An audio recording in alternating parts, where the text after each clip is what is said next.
What is up, everybody? Hello, hello. I'm not sure that was necessary, but I wanted to talk to you guys real quick about giving a shit about your customers. You guys know I'm service industry business owner. I've got a roofing business that we operate, as well as a landscaping company. I just got off of a roof inspection for a commercial property. Not something I normally do, but I was with the actual property owner on this one, and you know, I went through this and got all the history about this roof, and I showed up with a mind that was ready to solve problems.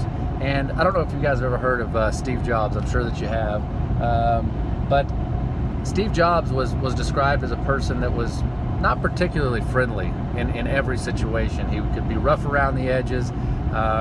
A lot of people didn't necessarily like him. However, Steve Jobs affected my life, and likely yours, in a bigger way than most people have in history, as far as how he advanced everything from MP3 players to the smartphone that I'm recording this on now. The point of that is, and I can't remember where I'm referencing from, it's somewhere, that's not just me.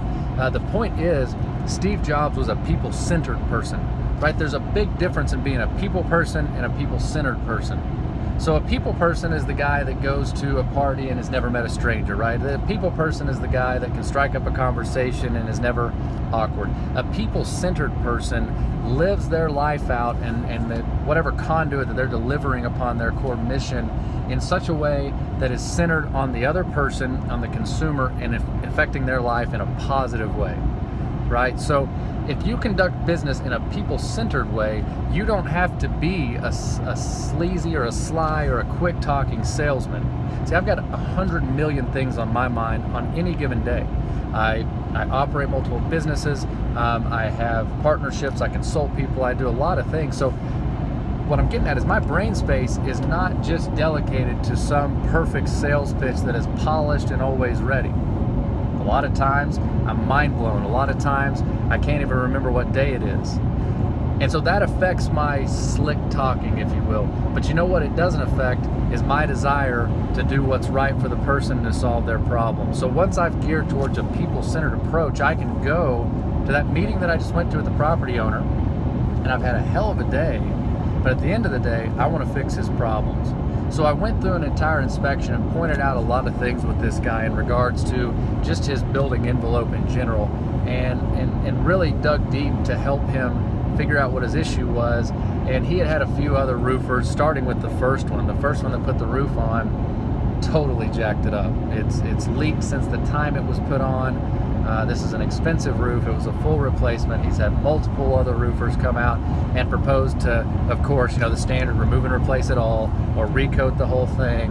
Nobody has come out and really tried to figure out what the problem is. So I spent 45 minutes of my life today going through and looking at every angle of this, trying to find the smoking gun for him. And once he saw me do that, and once he saw me evaluate, the compliments started flying out of his mouth left and right, and we hadn't even found the problem yet. So once I dialed into a small problem that I actually found and showed him what the true issue was and told him, hey, here's what I'm going to do. Every other guy that's come out here has likely bid to replace the whole thing because that's the easy thing to do, and they can point the finger at the other roofer. But the fact is, there's about a 20 by 20 area that needs to be repaired here. Here's why. I walked him through all that. The smile on his face, knowing that he found somebody that would actually dig deep to fix his problems, was enough. But if that wasn't enough, when I shook his hand at the very end of this conversation and added him on as a repair client, he said, all right, Andrew, I've got to take off because I've got to go see an attorney on another commercial set of buildings I'm buying down the road. I think they've got an open insurance claim on them, so let's get this one fixed up and we'll be talking soon. 4 other roofers have been by there and proposed and tried to make the big dollar on this first one, not even knowing what the problem is. And because I showed up and gave half a shit about what his true problem was and showed him that, I just built a lifetime customer who has a lot of other buildings down the road for me. So I hope for some of you guys that this clicks something and makes your wheelhouse turn a little bit, mostly about the difference between being a people person and a people-centered person. And you guys out there who are in sales or who are trying to get the confidence to start or get out there and run your business and get more deals, you don't have to be a slick-talking, perfect sales pitch, good-looking dude. You got to give a shit about people. And as soon as people see that, you're set up and you'll be so much more successful than the long list of people that have their cheesy lines. You have a good day, and I'm looking forward to hearing some of you guys' success stories from the field.